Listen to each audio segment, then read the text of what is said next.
As you can see by the fact that I'm the one talking, calling the meeting to order, we do not have a chair and vice chair for this meeting. We came to know about it on Monday when we checked our bylaws. HRTPO staff canceled and this meeting, not forever, for this meeting. We hope to have our chair in that February meeting. But appreciate all of you being here today. Welcome, Happy New Year, and I hope you all had a great holiday season amidst all the COVID craziness. But we can get this meeting started, and I just wanted to start off by introductions. If there are any new members, I know they're the City of Franklin, we have a new member. If there's anybody else who wants to introduce themselves, or if you have staff that you'd like to introduce, this would be your opportunity. Go. Good morning, I'm Carly. Yes. Good morning, I'm Carly of the City of Franklin. Thank you and welcome. Anybody else? Good morning, everybody. We've got Tom Leininger here with us from James City County. He's going to be our new transportation planner, so you'll start to see him here every month. Welcome. Good morning, everyone. My name is Tolu Ibikunle, and I'm representing the City of Newport News. Angela Hopkins typically is here, but I'm serving in her place just for this meeting. Thank you. Thank you and welcome. Anybody else?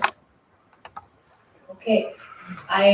Again, since it's my first role as chair for this meeting, as always, I missed household items. So I think you already figured it out. We are live streaming the meeting. So for viewers to hear us, we do ask that you please turn on your microphones and speak directly into the microphone when you start talking. If you're providing a comment, you're passing a motion, or if you providing a second, we ask that you please turn on your microphones and speak directly. This allows the viewers who are watching our live stream, it's just better audio quality. The other thing we wanted to just mention, for the last couple of meetings, we've been offering an option to view the live stream in the 757 room. So it's the room right behind the reception and the main entrance. So if you would prefer to view the live stream there, there's an opportunity for that as well. But if you are a voting member, if you want to be here to provide comments, you want to ask questions, you want to participate in the meeting, we do request that you stay here because the live stream only allows you to view the meeting. It does not allow you to participate. It's just an option in case someone would prefer to be there. So with that, I am going to move into agenda item number 3, which is the approval of agenda. Since we have a quorum, I believe we can go ahead with this. So any questions or any changes? If not, I would ask for a motion to approve the agenda. Motion. We have a second? Any discussion? Okay, everyone in favor? Thank you. Any opposed? Thank you. The agenda is approved, and now we go to agenda number 4. Do we see anyone here who's here to provide a public comment or would like to address the committee?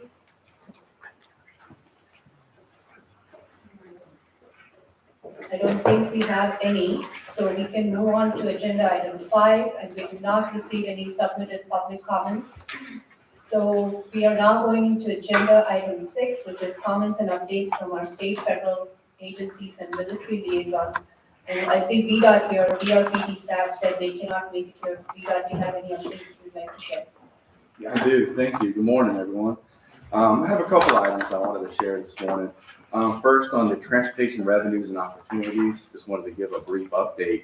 I think everybody's aware by now that the Infrastructure Investment and Jobs Act was recently signed into law, which does provide a significant amount of federal transportation funding to the different states.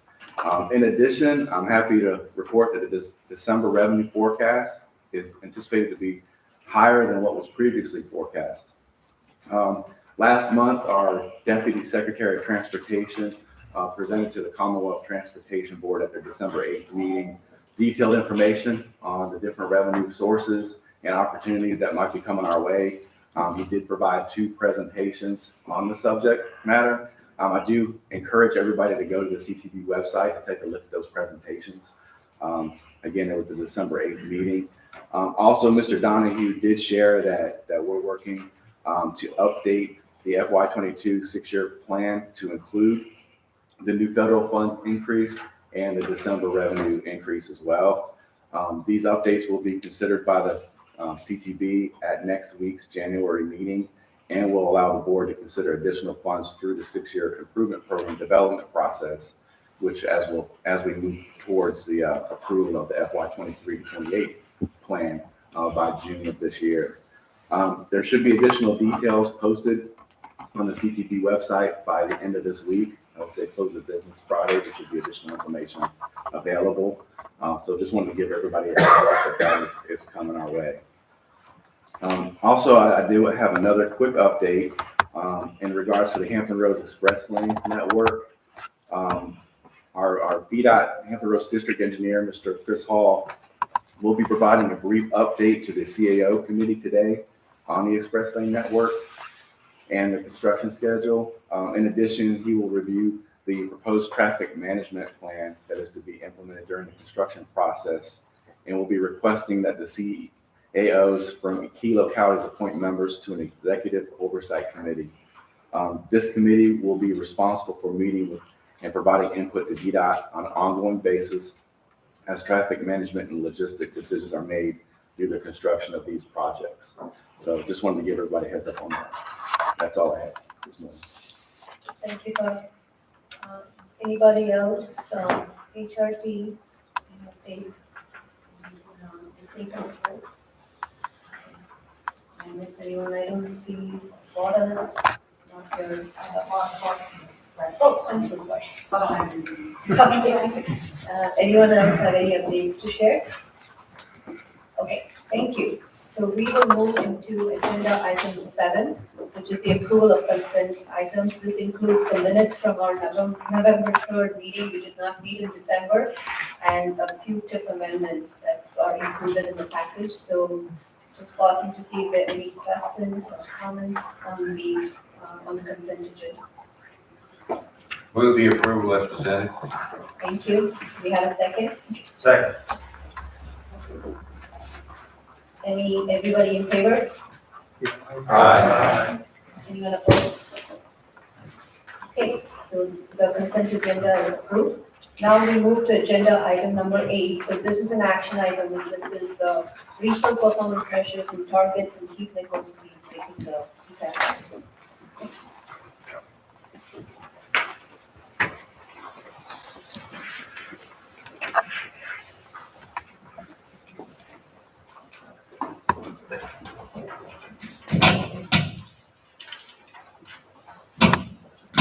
Good morning. Today I've got a couple presentations for you today. The first one that I'm going to do for you today is on the regional performance measures and targets that we have to establish each year. So federal legislation requires that MPOs both prepare and use a set of federally established performance measures, as well as set targets and monitor progress for each of these measures. So the HRTPO staff works in cooperation with this group to produce these targets. And a few years ago, the TTAC decided to form a regional performance measures task force to assist with this. So we convened the task force back on December 16th to assist us with the 2022 targets that you will see here today. So today we'll be going over the annual targets, which are the ones at the top of this table here. So they're in the areas of safety and transit primarily.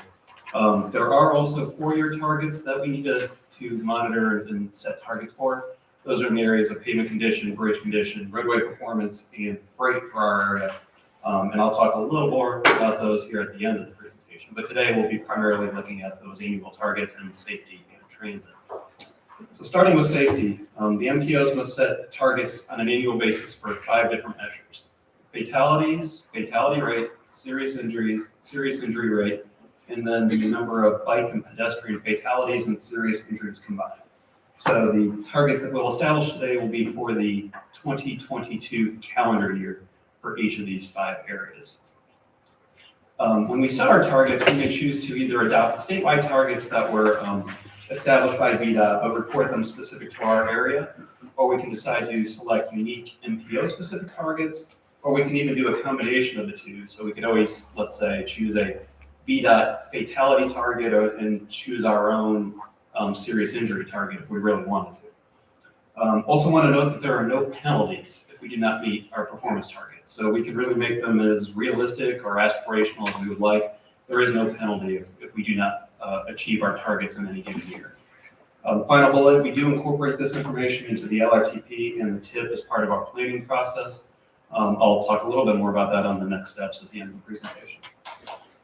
So looking at the targets that this group set for last year, for 2021, based on recommendation of the task force, we decided to set them based on Vision Zero. So what that means is we were trying to reduce the number of fatalities, serious injuries, and bike and pedestrian fatalities and serious injuries by a set amount each year, so that by the time we got to our LRTP horizon, which was 2045 when we set these last year, we would reach zero in each of those categories. So based on that, the table you see here were the targets that this group set for the 2021 annual safety targets. When we look at the state targets, for the year 2022, they used the same methodology that they used in 2020 and 2021. And that's to have a more realistic data-driven process, which was based on a request that the CTB made of VDOT. So they used predictive models that look at a number of factors, whether it's BMT, different economic influences, driver behavior, things like that. There's a whole bunch of different items that go into this model to come up with a number that they would expect to have in any given year throughout the state based on those factors. And then they actually reduce them a little bit based on benefits that they would expect from projects that are done throughout the year from the SMART scale and the Highway Safety Improvement Program selection process. What's interesting to note is the statewide target for 2022 is actually 861 fatalities, and why that's interesting is it's actually an increase. So the state set a target of 1.4% increase in the number of fatalities throughout the state over the 5-year period before that. So that's just, like I said, it's just kind of interesting to see how the state did that in terms of setting their target. So when the RPM task force met back in December, it was consensus of the group that we should continue to use Vision Zero targets for all of the 2022 roadway safety measures. So over the next few slides, I'll go over each of the 5 measures, but ultimately, the targets you'll see are based on Vision Zero, and that's by reducing the number from the current number from a set amount each year to reach our new LRTP horizon, which is now 2050. So showing here, this is the number of fatalities in our region, going back from 2008 to 2020. Unfortunately, we have seen quite an increase in the number of fatalities in most years. If you go back to 2012, looking forward to 2020, we had 142 fatalities in our region back in 2020. That's bad news, and I'll get more into this in my next presentation, but it's actually much, much worse in 2021. We are seeing a tremendous increase in the number of fatalities on our roads here in our region. But when we look at the targets, if you use the Vision Zero target, so decreasing by 7 on each year from the most recent 5-year period, we get to 125 for our target for the year 2022.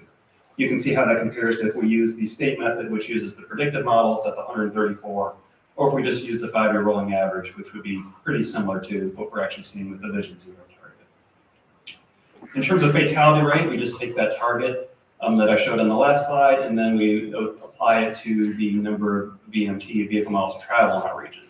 Now, the statewide targets the state is using a 6.8% annual increase in VMT from the year 2020. Obviously, with COVID in 2020, our vehicle miles of travel were way down last year. So the state decided to use that number based on what they were seeing on the roads to this point in 2021. So we saw no reason to deviate from that number that the state was using. So if you use that 6.8% increase in VMT on an annual basis, this would be our target that we would recommend this group approve for the fatality rate, 0.85 per 100 million vehicle miles of travel.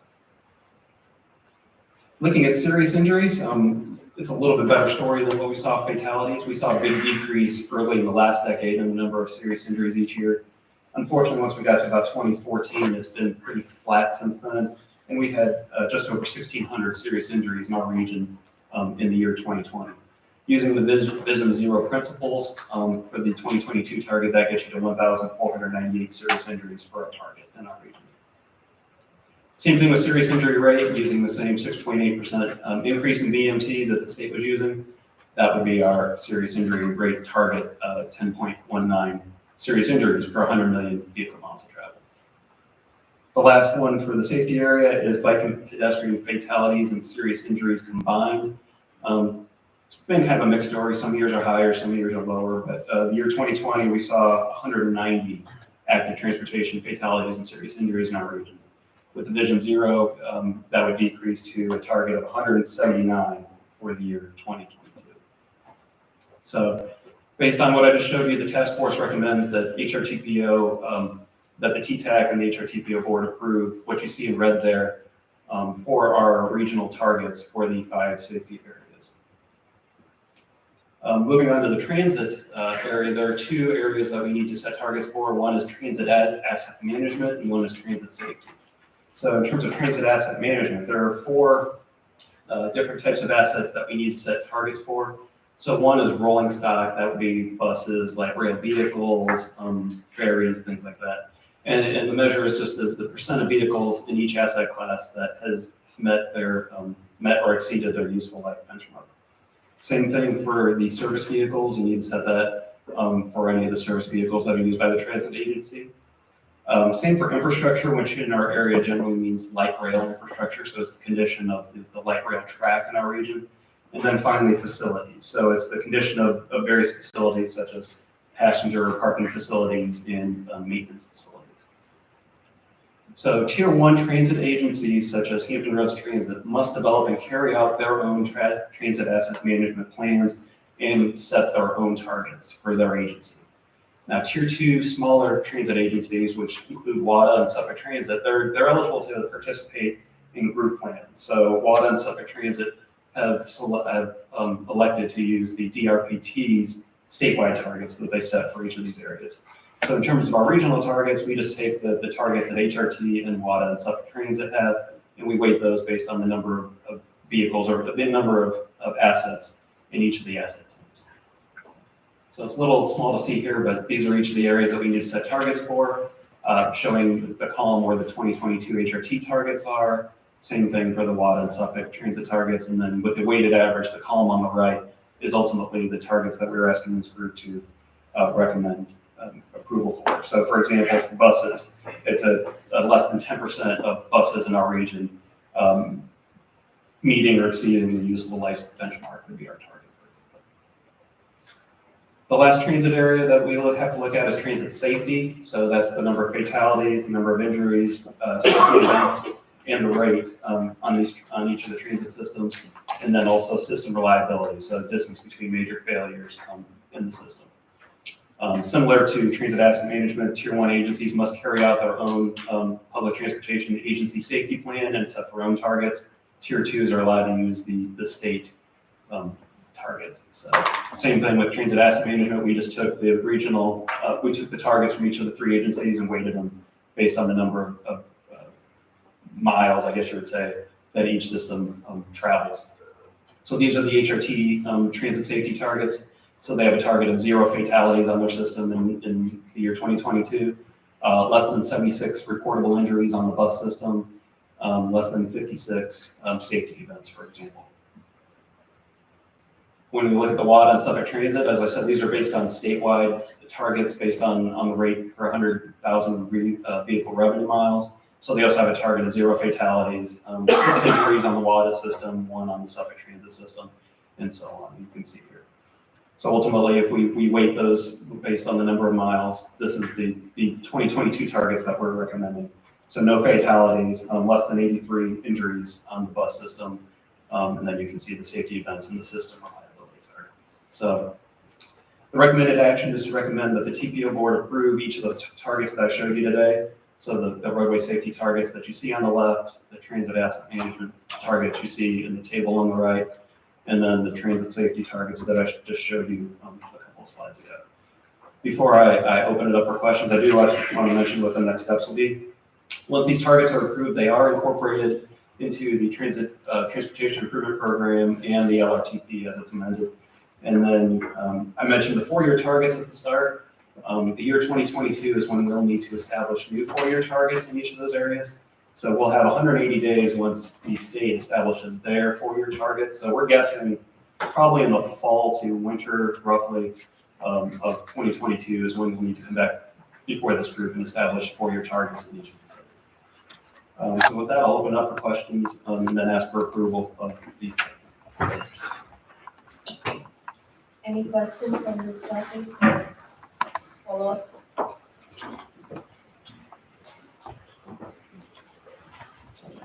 Okay, this does require action, so can we get a motion to recommend TPO board approval? So moved. Can we get a second? Second. Okay, any discussion? Okay, the motion is approved and we will take it to TPO. Yes. All in favor, sorry, all in favor. Aye. It was right. Thank you, Rob. Anyone opposed, I'm so sorry. Okay, I'm taking it, no one's opposed, so we will recommend TPO board approval. Thank you. Great, thank you. Okay, the next item is again a Keith Nichols presentation, and this is on the state of transportation. Well, this one's just a little more exciting than the regional targets. We'll see. So today I'm presenting the state of transportation on the Hampton Roads report. This is a report that we do on an annual basis where we just look at the current status of all facets of our Hampton Roads transportation system, whether it's air, rail, water, roadway travel. And we look at historical trends and new developments in this report, and then also make comparisons with other large metropolitan areas between 1 and 4 million people. Now, primarily what I'll be presenting today, I'll be looking mostly at the recent and current performance with the impacts on the pandemic in the number of areas in these areas you see today. So the report contains much more information than I'll show you today, but I thought I'd just emphasize some of what we're seeing in terms of, on a weekly or monthly basis, how our transportation system is being impacted by the pandemic and how we compare it to national figures in some of those areas. So the first thing I want to show here are the roadway volumes in our region. These volumes are based on the continuous count stations we have throughout our region. And we have roughly 70 locations, so this is a really robust set of data that we show here. For all the charts that I'll show you here, the light blue line represents what we were seeing in 2019 prior to the pandemic. The black dashed line you'll see here was 2020, so you'll see a lot of dips in the 2020 data, obviously. And then the dark blue line is the 2021 data that we have up to date. So starting with roadway volumes here, as you can see back in 2020, we saw about a 40% decrease in our roadway travel at the height of the pandemic in March and April of 2020. We have seen increases in roadway travel, obviously, since then. And then if you move forward to 2021, it's gotten pretty close in terms of the amount of roadway travel we've seen compared to the pre-pandemic level of 2019. In most weeks right now, we're about 2 to 3% below what we were seeing in 2019. So it hasn't quite caught up to pre-pandemic levels, but we're getting pretty close in terms of the amount of roadway travel in our region. This is also similar to what we see in our region. So the chart that you'll see here on the right, the dark blue shows the Hampton Roads numbers, and then the light blue compares it to national figures. So in terms of the change in roadway travel being down 2 to 3% is roughly similar to what we're seeing also on a national level. So very comparable between Hampton Roads and nationally in terms of roadway travel. When we look at the peak periods, on this chart, you see the AM peak on the left, the PM peak on the right. We're still seeing a decent decrease in the morning, still down about 7 to 8% in any given week in 2021 versus the pre-pandemic level of 2019. When you look at the PM peak, it's not as big a dip. It's still 3 to 4%, so it's still a little bit lower than that daily number I showed you. So what we're seeing is a little less travel, especially during the AM peak, but we're seeing an increase in the midday travel around here. So that's how you get to being down about 2 to 3% in any given week. We also looked at peak period congestion levels on the freeway system. So the chart on the left is AM and the right is PM. So what this is showing is an average travel time index for the freeway system. So the travel time index is merely the speed you're seeing during congested periods versus the speed you're seeing in uncongested overnight conditions. If you have a travel time index of 1, that means you have no congestion. So interesting to see when we go back to 2020 in the AM, we actually had a travel time index of 0.95. What that's telling us is people were driving much faster during the AM peak period on the freeway system than you would even see during overnight conditions. Congestion is picking up a little bit as we get later in 2021. And now finally by the November data, we're actually seeing congestion during the morning peak period be a little bit higher than we saw pre-pandemic in 2019. So congestion levels have caught up to pre-pandemic conditions. If you look at the PM on the right, pretty much a similar story, except that we caught up earlier, I guess you could say. By April of 2021, congestion levels had reached the 2019 pre-pandemic conditions, and then since then, it's largely followed what you saw in 2019. So congestion today is about the same as we would have seen back in 2019. We also looked at reliability of the transportation system. So this was done with the planning time index. So if you have a planning time index of 1, that means you have a completely reliable system. If you expect the trip to take 20 minutes, it will take 20 minutes. The higher this number gets, the less reliable it is. So on the left, on the AM peak, other than the blip we're seeing in November with a really high planning time index, I'm not sure why that is. But otherwise, the reliability of our system is very similar to what we saw pre-pandemic in 2019. Same thing in the PM. Basically, the reliability of our freeway system is almost exactly the same as we saw pre-pandemic conditions. So it's almost back to business as usual, I would say, when you look at congestion and reliability in our region. Looking at air travel, this was one of the aspects of our transportation system that was most impacted by the pandemic. You look at April 2020, and it was down about 95% from what we saw in 2019. Fast forward to 2021, right around February, you can see the line goes straight up almost in any given month. So we haven't quite reached the 2019 passenger levels at our 2 airports in our region, but we are getting there, and we're about 10% lower, I think, in September and October than we were in the same months of 2019. This is actually quite a bit better than we're seeing nationwide. Nationwide passenger levels are still down roughly about 15 to 20%. So the airports here are performing better as a whole, if you look at the whole region, than they are on a national basis. Obviously, if you look at Newport News versus Norfolk, definitely different things going on there. Newport News has had quite a bit of service cut up there. But in terms of the whole region, we are performing better than you're looking at national airports. We also looked at service in terms of seat miles, so that's really the capacity or the amount of service provided at our airports. And at this very moment, in the most recent data, we actually have more service, more seat miles available than we did back in 2019. So our service has been fully restored in terms of our airports as a whole. And that's not necessarily the case nationwide either. They're still down roughly about 10% in terms of available service throughout the country. So once again, the airports here are performing better now in terms of service than we're seeing nationwide. One of the aspects of our transportation, I guess you could say, that was benefited by the pandemic to a certain extent is the ports in our region.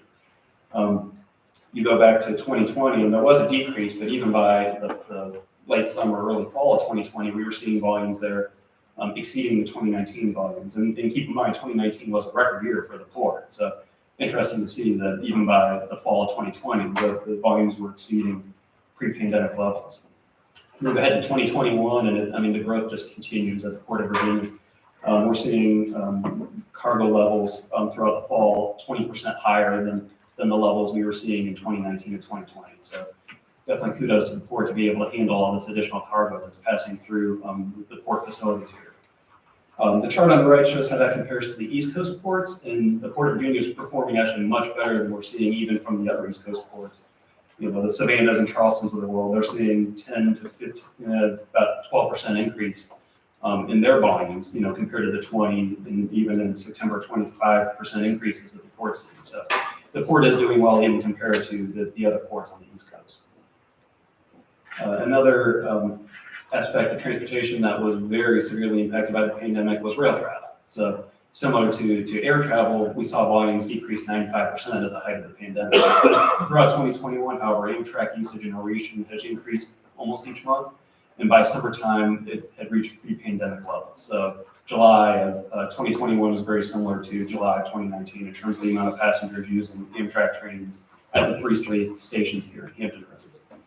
This is not the case when you look at the nationwide numbers. We're still down 40% in terms of nationwide travel on Amtrak. So it's definitely a different story at Hampton Roads versus what we're seeing nationwide.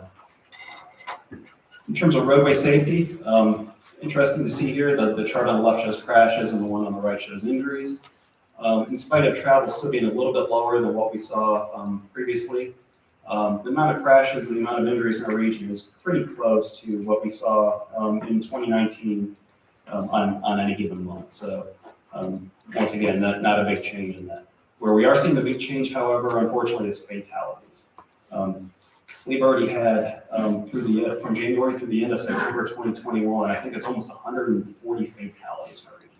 So we're up about 45% in terms of the number of fatalities in our region versus the same time in the year 2020. So it's really a terrible story. Obviously, the additional speeding that's going on out there, more recklessness, reckless travel, for example. It's definitely showing up here in our numbers. And unfortunately, when we get to the end of the year, I mean, it's not out of possibility that we could have over 200 fatalities in our region. So it's really bad news when it comes to the impacts of the pandemic on roadway safety.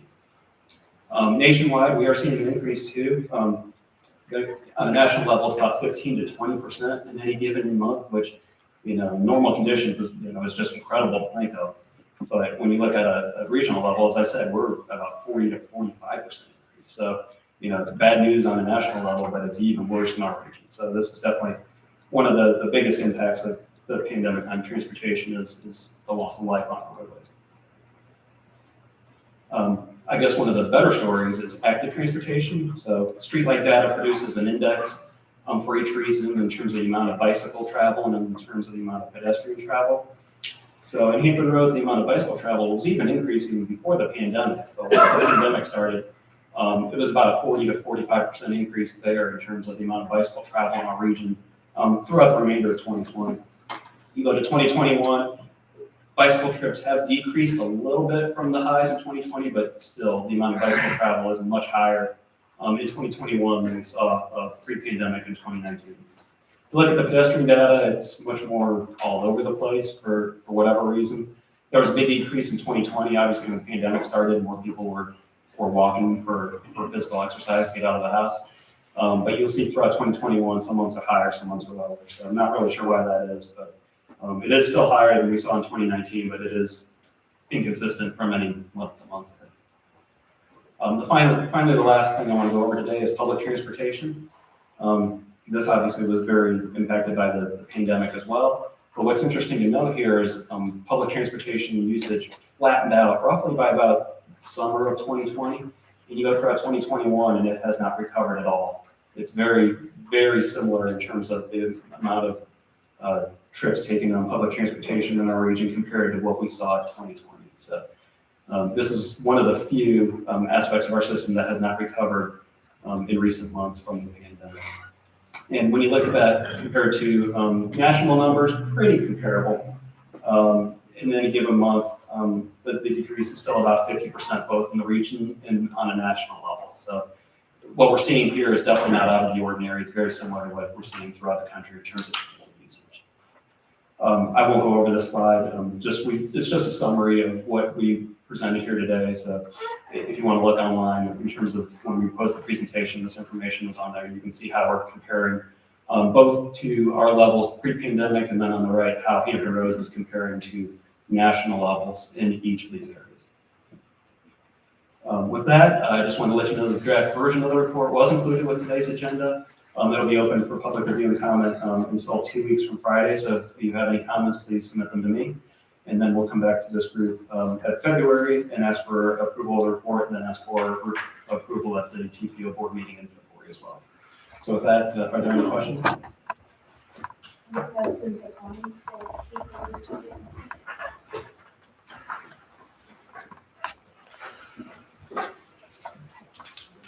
See any, I guess, please send us any comments. Jan 21st is the timeline to send in your comments.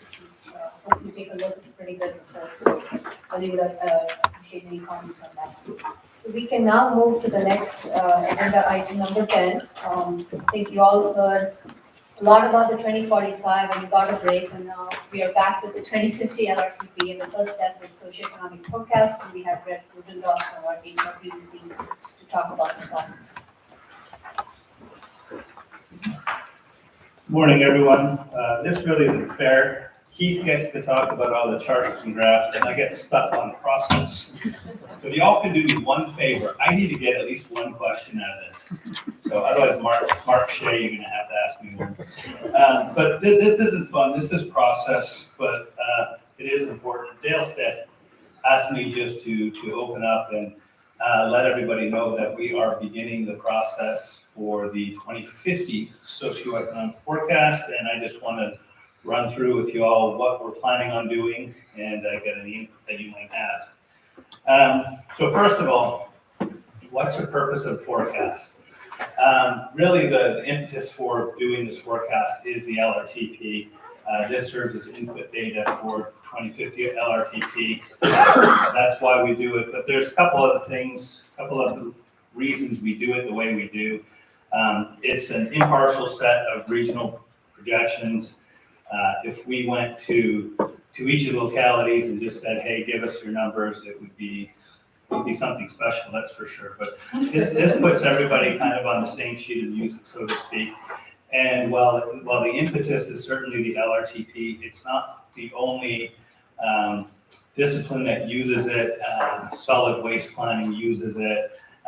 Planning directors will use it. It gets used across for resiliency issues and so on and so forth. So people pick this up and take different pieces of it. So what is included in the forecast is really something that this is driven by Dale Stith and her model. But essentially what we're looking for is population growth, employment by place of residence, and then employment by place of work. And the employment by place of work is broken down into 4 different categories: retail, industrial, office, and other. And VDOT actually assigns us, if I'm correct, Dale, how we break those things up between retail, industrial, office, and other. And then we look for the number of households and passenger vehicles registrations.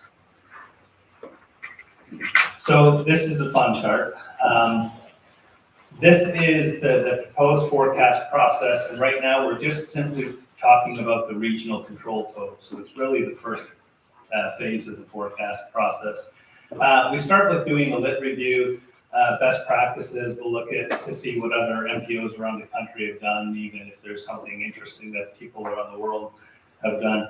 Oddly, there's not been many changes in forecasting processes in the last 50, 60 years. People are kind of doing the same things as it works pretty well, but we'll look to see what others are doing. The next step is data collection, pull the raw data. The raw data does pose some significant issues this time around. We're seeing, first of all, with the 2020 census, one of the reasons we waited this long to begin the 2050 forecast is because we were waiting for the 2020 census data, and we're still waiting for it. It's supposed to be available to us by March, and so that's really when we'll start pulling some of that data in, we hope. But clearly, as you're probably all aware, there are some data issues, but not just with the census data. We're also seeing significant issues with Bureau of Economic Analysis, Bureau of Labor Statistics data, and then using 2020 as our base year. As Keith just showed you with his 2020 data, it's a mess. And 2020 is going to be our base year, so we're going to have to kind of walk through how we come up with reasonable data for 2020. We'll also be looking for locality input. We always reach out to the planning directors as a point of contact, and we let them know that they're already aware. I spoke to them a couple of times that this is coming up. But we'll reach out to each locality to kind of get their assumptions and make sure that we know what's going on specifically within the locality, and any assumptions that they have that we need to be including in our work. Then we go on to model inputs. After that, we produce draft totals for the South Side and Peninsula. The technique we've always used has been kind of a top-down, bottom-up approach. We create these draft totals for the South Side, for the Peninsula, and then Hampton Roads, and then we marry them up with projections from each locality. So after we get the South Side of the Peninsula, we get Hampton Roads totals, draft totals for all the cities and counties in Hampton Roads.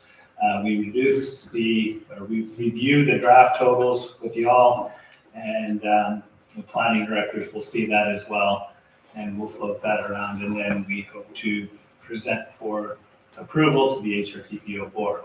The timeline for this is right now we're already doing some of the lit review. We're actually looking to pull some of the data in now and acquire some of the data, but that's January and February. By March, April, we hope to be working on the data collection and draft totals, assuming that we can get data from Census and others by then. And then May and June would be the review and approval process. Once completed, the socioeconomic data will be used, like I said, for the development of the LRTP, but specifically it serves as input data to Dale's travel demand model, and you can kind of see how that flows through and what part that plays in it. So, does somebody have a question? I mean, something. Come on. Mark, you're up. Well, you were answering it. Did I look at the 3 months ahead and didn't see anything else? And you were talking about the census stuff won't be really ready until March, so guess we just wait on it a little bit. Yeah, that'll be a little bit rough, but we'll work through it. And one of the things too is 2050 forecast is clearly we had no idea in 2019 what was going to happen in 2020. So if we're looking at 2050, we know that a lot is going to happen in between that time, and we will redo this forecast, which is why we come back every 5 years and have fun with it. If you all have any questions or ideas, and they don't come to you right now, please reach out to me. You can reach out to Lith or Dale, anybody. But I'm always interested in talking, learn from what people are interested in, what they want to know about. So please don't hesitate to reach out.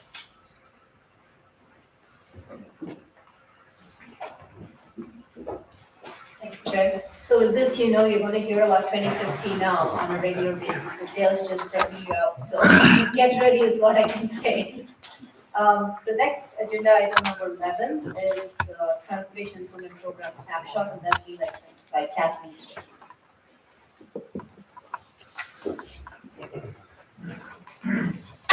Good morning. I have to say that as I was about to walk up here, my phone, which is in silent mode, just went off, and my son from Alabama is calling me, and I was like, oh, okay, I can't answer that because I have to go up to him. Good morning. I am here to present the TIP snapshot information for the first quarter of FY 2022, which is July through September of 2021. As most of you know, the HRTPO is charged with maintaining the TIP per federal regulations. And the TIP includes projects that are being implemented in the Hampton Roads region for the years FY 21 through 24. And these projects are in the TIP because they have preliminary engineering right-of-way and or construction funds on them. And each project includes cost estimate schedule, funding allocations, which is the money on the project, obligations, which is money that is going to be spent on the project, and then the expenditures. The snapshot is produced by HRTPO staff using data from VDOT and our transit agencies. And the snapshot provides a review of the phase and total project expenditures, update on the regional priority projects in our area that are under construction, and then CMAQ and RSTP stalled projects. To put the snapshot in a quick summary, $272 million was expended the quarter of July through September on 111 projects, 74 projects with PE expenditures, 20 with right-of-way, and 50 with construction. There are 22 active transportation projects for this quarter that have approximately $612,000 expended on it, and 6 VDOT administered transit projects with approximately $2.3 million. And for this past 2 quarters, we have 42 CMAQ and RSTP projects that are currently stalled with no expenditures. This pie chart shows the total project expenditures by phase. And as you can see, 95% is construction with $258 million, which is great for our region because that means we are getting projects constructed. This map right here shows projects with total expenditures over $1 million per this quarter. And as you can see, they are all over the region. And our number one project is the HRBT with over $150 million. Our second is down here with the South Side widening and the high-rise bridge with $33 million. And the third is up here in the York area with the Peninsula Widening Segment 3 with $13 million. These are actually the top 10 projects with over $1 million in expenditures this quarter. There were 14 projects overall. The next few slides, I will go over the regional priority projects that are under construction currently. And these are in no particular order. We have the Peninsula Widening I-64 Segment 3. And its estimated cost is $244 with expenditures of $190 million so far. And the expenditures are as of November 30th. And for completion, per the VDOT and HRTPO Program Development Report that was published in December, the project is to be completed in December, so it should be complete right now. Same thing for the I-64 and 264 interchange improvements, Phase 2 project. It was also scheduled to be complete in 12/21.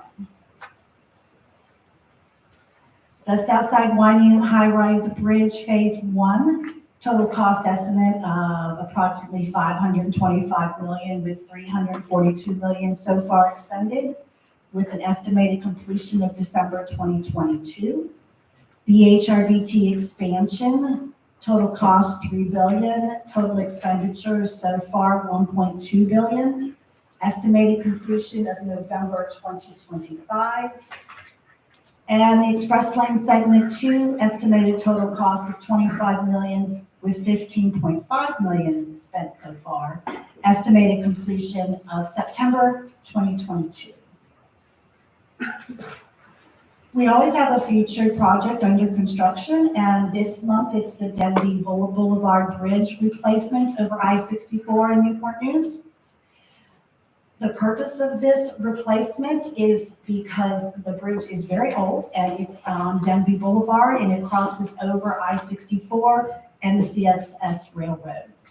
One half of the span is already open to traffic, and the other half of the structure is underway.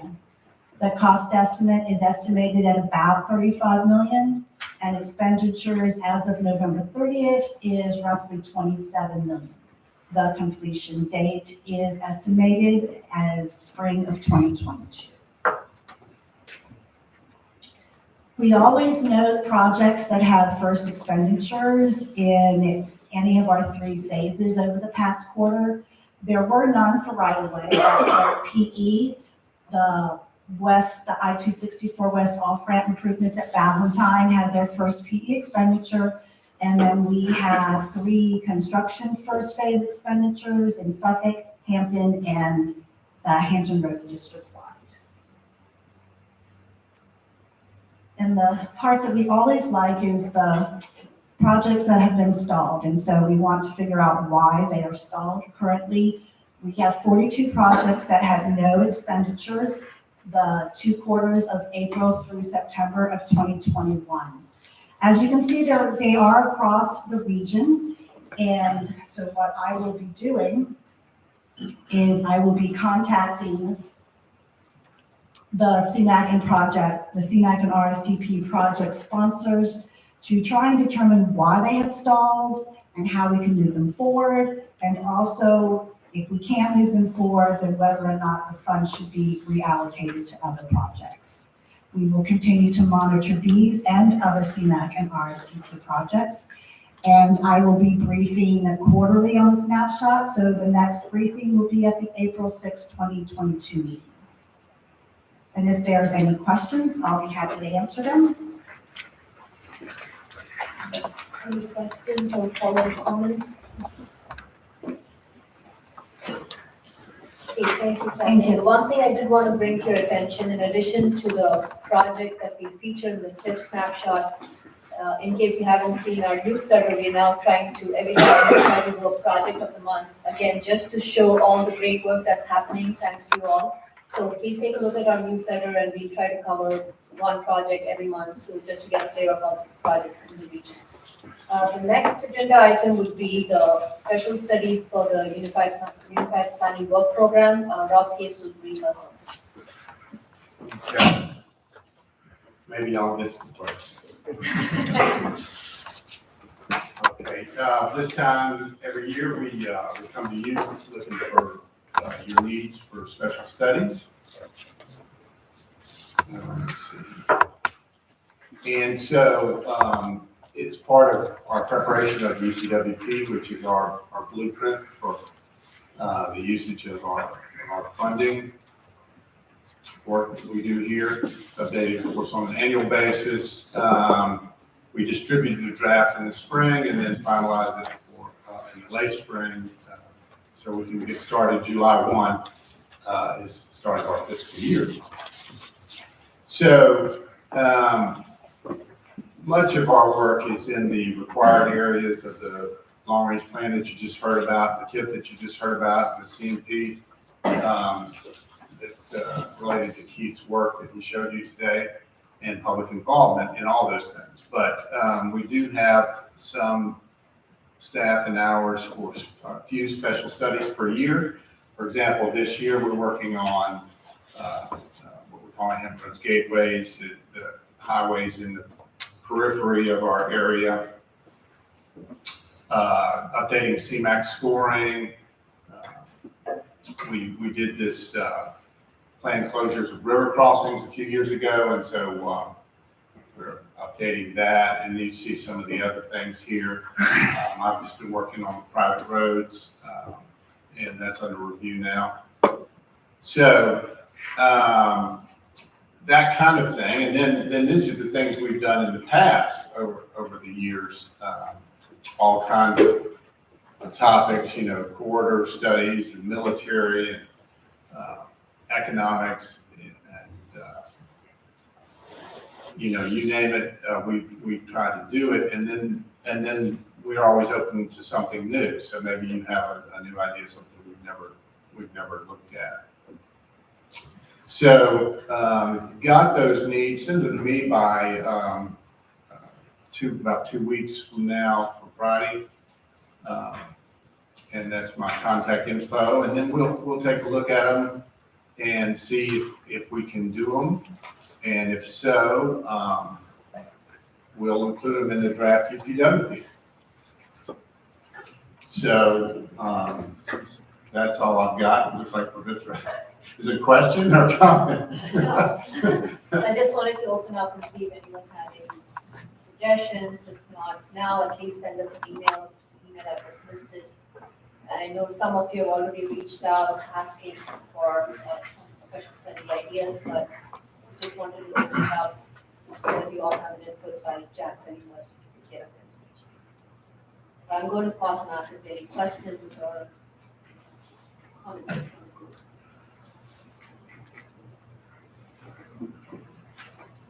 Okay, so you didn't get your wish for a question, Rob, but I think we could.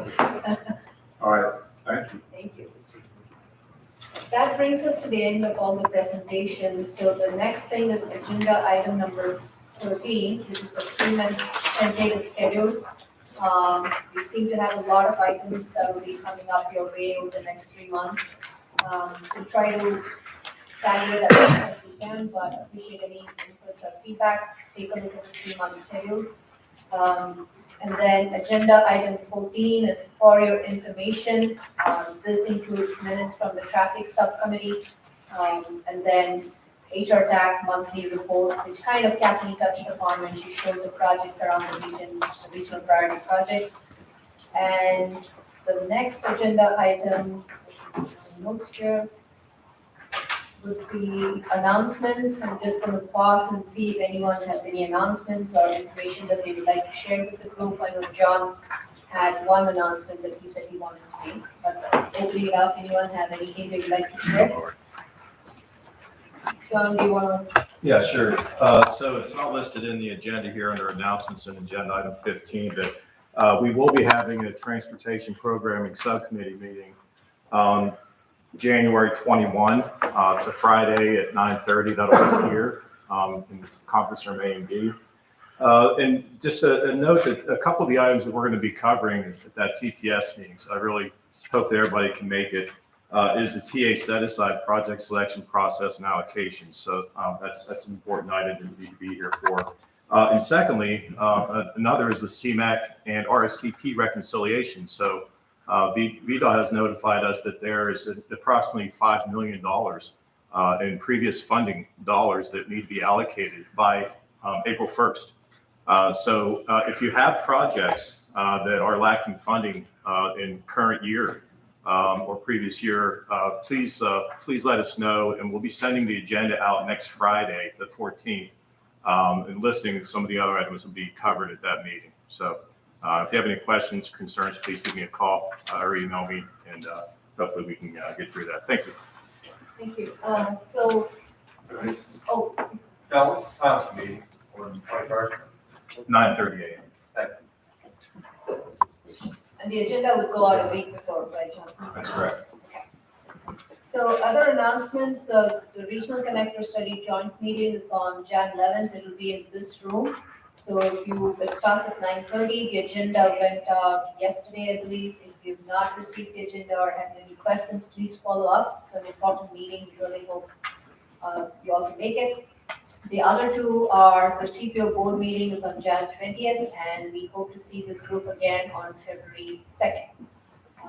But otherwise, that's agenda item number 15. Agenda 16, if there any old new business anyone would like to bring. Madam Chair. Yeah.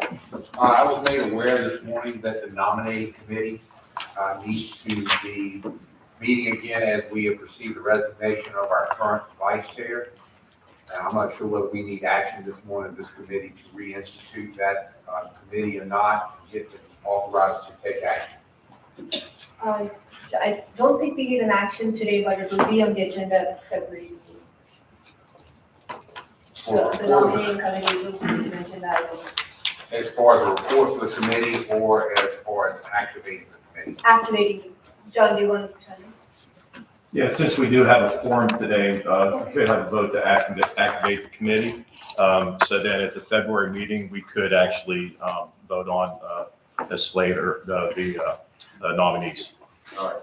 With that statement, I would move that the nominating committee be reactivated for the purpose of selecting a new vice chair for the next coming year in TTAC. Any discussions or questions? Okay. All in favor? Aye. Any opposed?